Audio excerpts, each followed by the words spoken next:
Okay, so nearly 2 weeks ago now, we received the GDP report for the third quarter of last year.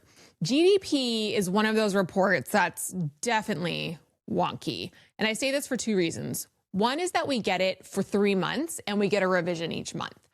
Secondly, this is an annualized number. So when we get the GDP growth for a specific quarter, it's not so much that the economy grew or contracted by that certain amount. It's that if the economy acted for the entire year the same way it acted in that quarter, that's what the annualized GDP growth rate would be. So this is another report that is suffering from the first government shutdown. Typically, we would have received the third and final report of GDP for Q3 in December of that year. What the report showed us was 4.4% growth in the third quarter, which again, this is an annualized number, but it's an extremely strong growth rate. Now, listeners of this podcast can certainly spot what some of the reasons might have been for that growth.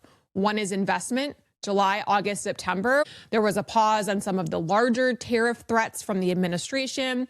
So you can understand how businesses may have been making some investments. Secondly, government spending was up is when the One Big Beautiful Bill had passed, which of course increased government spending.